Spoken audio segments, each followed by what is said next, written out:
الأصيلة يا الوفية فهد يا الأصيلة يا الوفية. الله الله انه اجمل عروس بهالليالي يا كل غالية وغالي جدكم اللي مكملت الخصال حصهم الحلا والجاذبية حصهم الحلا والجاذبية حصه قبالها الشمس بضحاها والعروس اللي يظهرنا حلاها انورت وامها القاع بضياها سموا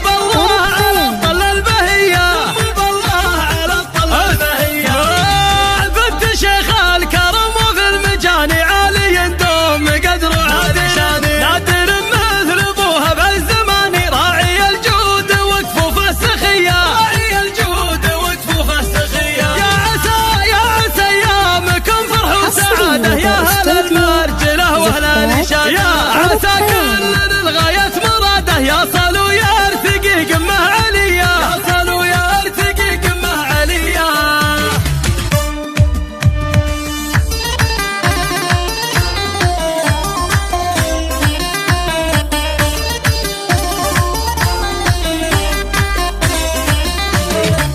الفرح زان والليلة سعيدة والهجوس استهلها بقصيدة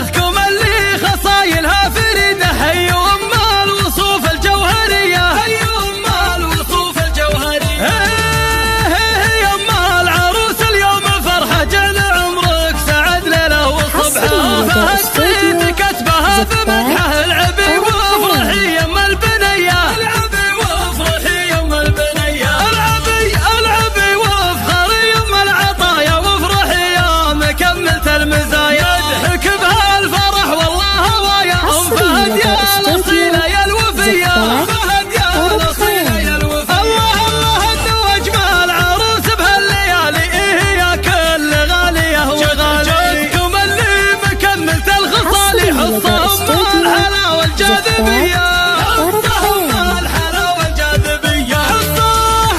قبالها الشمس بضحاها والعروس اللي يظهرنا حلاها انورت والله القاع بضياها سموا بالله على الطل البهية على الطل البهية. بنت شيخ الكرم وفي المجاني عالي يندوم قدر عادي نادر مثل ابوها بهالزمان راعي الجود وفسخية راعي الجود